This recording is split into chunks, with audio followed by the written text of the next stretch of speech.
Purne manasi sampurnam. Purne manasi sampurnam. Rama, you went on a pilgrimage. It was your own volition. You went there, looked at everything, and you come back and report to me that everything is miserable. Everything is sorrow instilling. Who says that? Rama, you say. Your mind says. Now, I want you to think whether all the misfortune and miserableness that you are reporting, is it in any of the object that you saw, or it is inhering in your own mind? What I have to tell you is, Purna Manasi. When the mind becomes Purna, full and beautiful, Sampurnam Jagat Sarvam Sudhadravaihi. Sarvam Jagat Sudhadravaihi Sampurnam. The entire world will be laden with sufficient nectar everywhere. After all, you are looking at the world through a pair of eyes. The mind is the seer, the intelligence is the seer, the subject is the seer.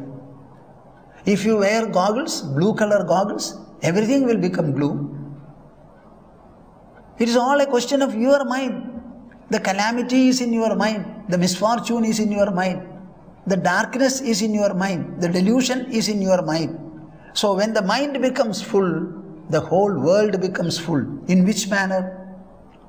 Put on a pair of leather chappals. Wherever you go, you will find leather is spread on the ground in the earth. You don't have to spread leather everywhere. Put on a pair of chappals. It is the feet that come into contact with the ground. Now, in that contact point, let the feet always have leather to support it. And your feet will not be placed, only the leather will be placed. Virtually the whole world becomes leather laden. This is how you have to work. Purne manasi sampurnam jagat sarvam sudhadravaihi upanad gudhapadasya nanu charmastridaiva bhu. In Kashi Panchakam, see how Shankara puts it.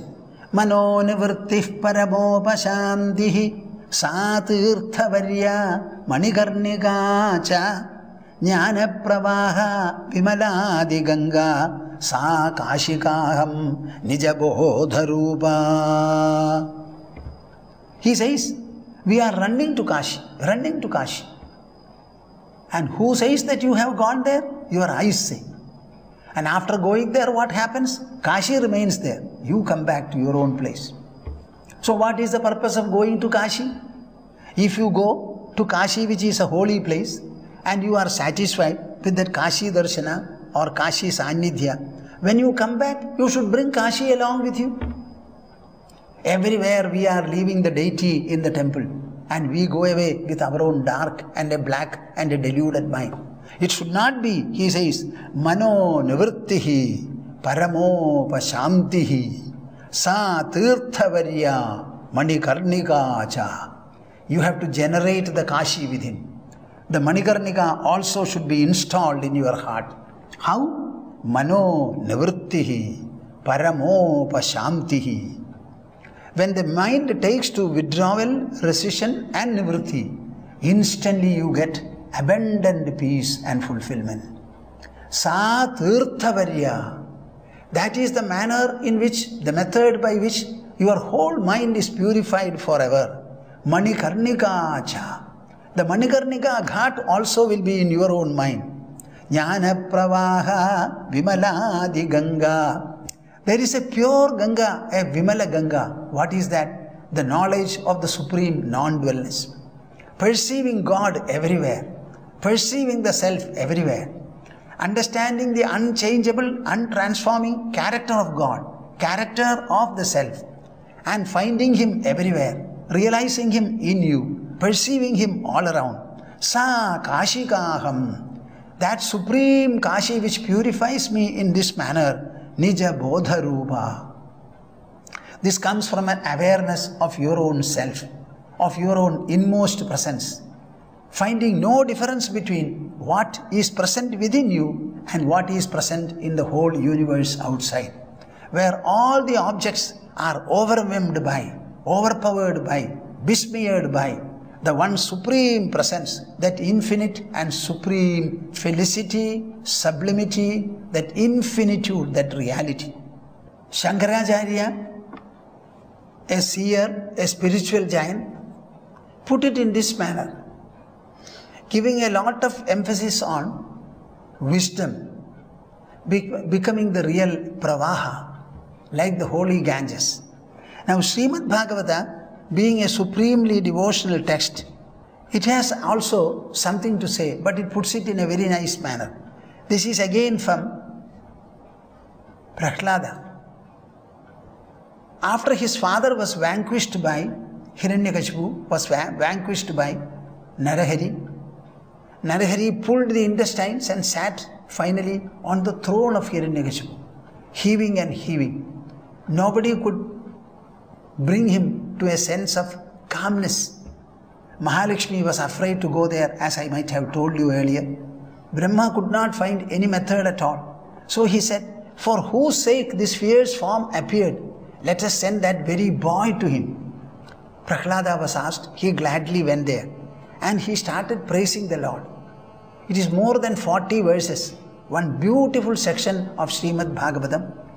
I think all of you can open the book and see how beautiful it is, how philosophically pregnant it is. And there, one important statement is there, a verse. Every one of you should understand. You know, these are verses which give you a lot of enlightenment. Even the stark disbeliever of the world will be instantly transformed into an unalterable believer. So much is the truth mentioned here. What does the young boy Prahlada say? Naivatmanah prabhurayam nijalabha purno manam janat avidushak karuno vrinite yadyajjano bhagavate vidadhita manam tachatmane pradimukhasya yatha mukhashrihi. I don't know how to make you recite these verses. Naivatmanah prabhurayam nijalabha purno. My dear viewers, are you having sufficient attention to what I say? See, Naivatmanah prabhurayam nijalabha purno. All of you are worshipping the Supreme Lord. But have you ever thought whom you are worshipping? He is the Supreme Lord. How does He become Supreme? Nijalabha purnaha. He is always saturated with, contented with, fulfilled by His own self, His own being. God has nothing to gain in this world from anywhere else. There is no insufficiency in Him. There is no incompleteness in Him. There is no discontent or lack of fulfillment. He is always full, abundant, contented and wholesome. Such a wonderful Lord that you are, Nijalabha Purnaha, my dear Prabhu, Naivatmanaha, Manam Janat, Avidushak Karuno, Vrinide. When people are worshipping you, sometimes people do Chappanna Bhog. So many different items are offered to the Lord, as if He has got a big tummy which always craves for getting more and more food. So people are worshipping you in various manners, in various kinds. Manam means the respect, the adoration, the value and other positions given to you by the people. Actually, do you need them? No. Because you are Nija Labha Purnaha. You are full by virtue of yourself. Nothing more is needed. Then why are all these people worshipping you in this manner? They give you Satkara and Adar. What is the reason? Avidushaha. They don't think and understand that you are full by yourself. They think that God will be pleased by our adoration and whatever we give Him, He will be very happy. Just like you give a big present to somebody, the receiver will be grateful to you for having given. In the same manner, do you think God will be pleased with the people who give Him more materials? Actually, everything that you offer in the name of the Lord, does God ever take it? You make a nivedya to the Lord. After offering the nivedya, you take it back. And all the members of the house or devotees, they start partaking it. God never takes anything. So you are so full and contented that nobody need offer you any kind of a respect, value or adoration. Then why are they doing it? Avidushaha. The word avidushaha is very important because they are ignorant. Nevertheless, whatever they give you, seemingly there is a hearsay. You give and God will take. God will take. Only out of a mercy, out of a kindness and consideration, these offers are accepted, so to say. Yadyajjano bhagavate vidadhitamanam. Then why are people taking so much of trouble to worship God, to adore God, to praise Him, prepare a lot of pudding and other selected items as an offer? What is the reason? After all, it is a very good pratha, a very good system, a culture in our land. You cannot say there is nothing behind it. Yes, there is something and everything behind it. What is that? Yadyajjano bhagavate vidadhitamanam. In your name, whatever praises are offered, whatever adoration is made, and whatever material offers are made, tachatmane, all of it enriches the giver, the performer, the worshipper. When I utter the name of God, do you think God becomes fatter and fatter with every word I utter? Or I, the utterer, become more and more purified, embellished and fulfilled by it? The purity and brilliance in me start growing. Tacha atmane. It's always conducive to one's own welfare, one's own elevation, expansion and purity. Pradimukhasya yatha mukhashrihi. In which manner is it? It is just like, glass as such is not made by nature. Solid substances are there, liquid substances are there, gaseous substances are there. Now, between which two the glass will fall, it's almost very difficult to say. Now, the glass is manufactured by us and it is cut into different pieces. Mercury is coated behind, then you frame it. It becomes a mirror. You hang it on your wall or you keep it on your table and you stand before it. Instantly you see your own reflection. When you see your reflection, you are able to decorate your face, put your tilak or shave your face. All these things are done looking into the reflection. And when you see the reflection, you are shaving the reflected face. But where is it falling? On your own face. Nothing falls on the reflection, but everything falls on you. But without the help of the reflected face, you will not be able to shave also properly. What does it mean then? Exactly in the same manner. Pradimukhasya yatha mukhashrihi. Your own face is shaven, your own face is decorated, ornamented, but with the help of the mirror. The mirror gets nothing from you. One man stands before it, it will be reflected. That man goes, the reflection goes. Another man comes and stands before it, that will be reflected. So all the adoration that you are making to your face is because of the reflected face that you see. So why have you manufactured the mirror? Why have you bought it? Why have you fixed it on your wall? It is for your own purpose, not for the mirror's purpose. Exactly in the same manner, our concepts of God, our idols of God, our symbols and various other manifestations of divinity, all are our own conceptions, our own concepts, and we are making use of them for our own enrichment, embellishment. That is the purpose. Naivatmanah prabhurayam nijalabha purno manam janat avidushak karuno vrinide yadyajjano bhagavate vidadhitamanam tacha atmane pradimukhasya yatha mukhashrihi.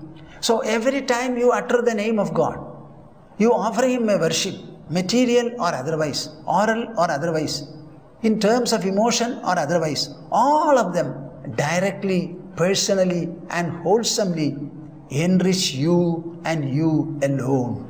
So the entire worship is an expression of the worshipper, and it is right from the bottom, right from the top to bottom, it is meant to enrich him and bless him alone. Our Shastras and scriptures, our tradition and culture are always great, great, incomparably so. So here is a very beautiful verse. It is called Brahmastuti. Brahmastuti means what?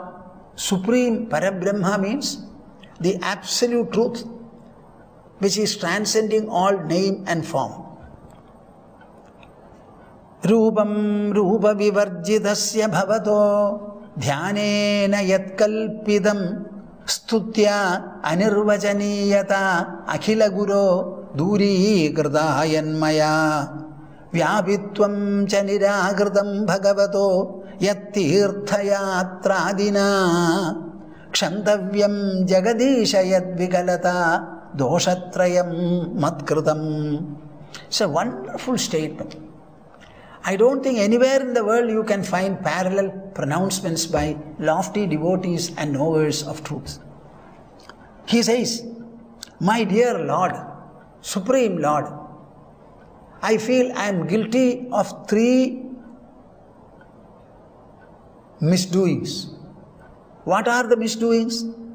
The first one is Rupam Rupa Vivarjidasya Bhavato Dhyanena Yat Kalpidam. Actually, everybody will agree that God is omnipresent. If He is omnipresent, He cannot have a form. Present everywhere means, is there any form? Take the whole of the ocean. The ocean water doesn't have a form. But if you keep it in different bottles and vessels, these vessels will give that small volume of water some shape. Similarly, air, it is formless. Earth you can say has a form, but water doesn't have, air doesn't have, space doesn't have. So God, who is present in all these, will not necessarily have a shape or a form at all, no color. So Rupam Rupa Vivarjidasya Bhavato. You are one, Rupa Vivarjita. You are not at all having a shape or a color. That shapeless and colorless you, what did I do? Dhyanena Yatkalpidam. I meditate upon you as either Lord Shiva or Parashakti Devi or maybe Lord Vishnu or even Brahma. Various different forms of deities are there.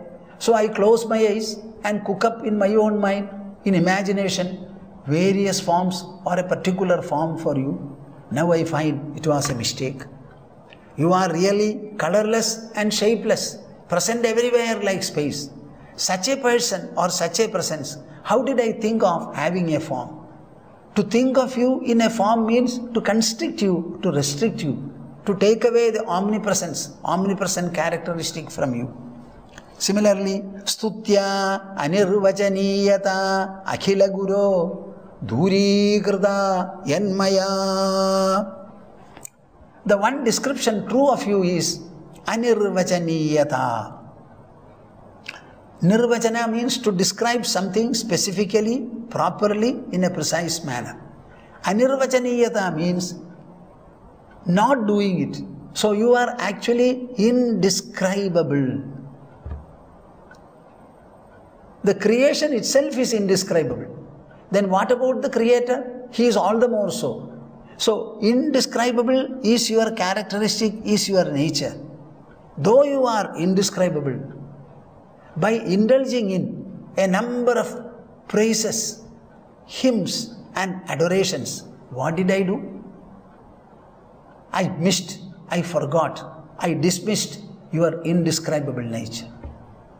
So my very attempt at praising you in various and different forms, this was actually dismissing your indescribability. That is the second mistake I did. And what is the third mistake? Vyabitvam chaniragradam bhagavato yattirthayatradina. I also have heard, I have also accepted that you are present everywhere, everywhere, everywhere, in the same manner, alike. Though you are omnipresent, what did I do? I went to one tirtha after another, one holy place after another holy place. When I consider a particular region to be holy, it means that other regions are unholy. When I step from where I am and seek a holy place 5 feet distant, where I am standing or sitting is not holy. Whereas you are omnipresent, you are present everywhere, and all places are equally holy when I understand that you are omnipresent. So this omnipresent characteristic of yours has been derided,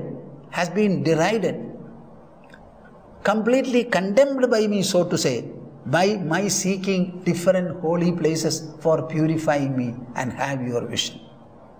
So your vyapitva, omnipresence, cha nirakritam, it has been completely set aside by me, condemned by me. Bhagavato yat tirtha yatradina, by indulging in various forms of pilgrimage. So these are the three mistakes. Kshantavyam Jagadisha yadvikalata. Oh, Jagadisha, Lord of the whole universe, Kshantavyam. These three mistakes which I have done so far, they deserve to be excused by you. Yadvikalata, doshatrayam matkritam. These are the three doshas, evils or wrongs, vices that I have done. I should not have gone anywhere in particular to see you. I must have realized you in my own heart and all around, wherever I am. I should not have attributed or ascribed any kind of a specific form, shape or brilliance or otherwise to you in my meditation. Similarly, I should not have indulged in various kinds of praises to describe your nature, compassion and qualities.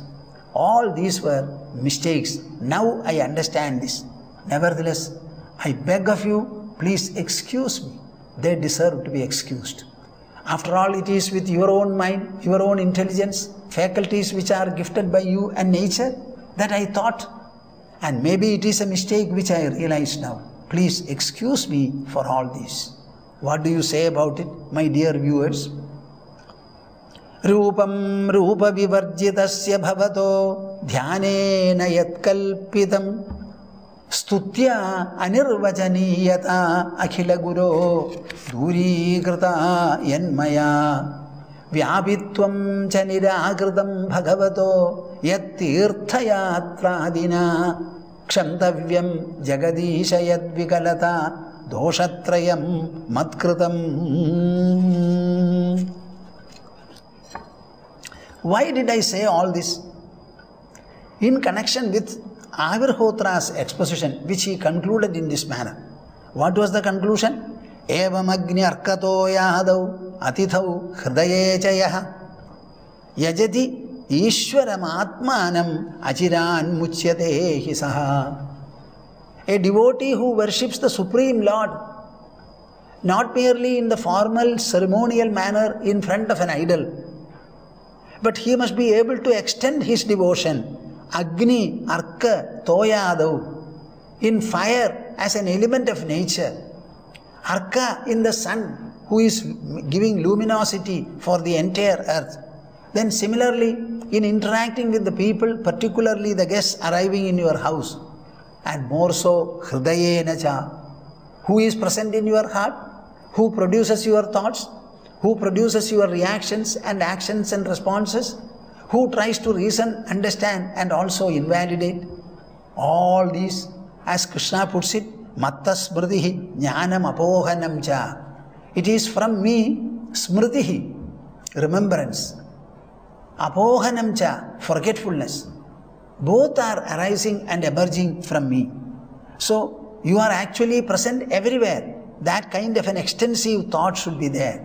Yajati Ishwaram Atmanam.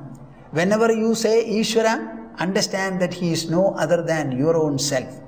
As the self, he is closest to you, closer than the body, nearer than the mind, still more intimate than the intelligence and ego.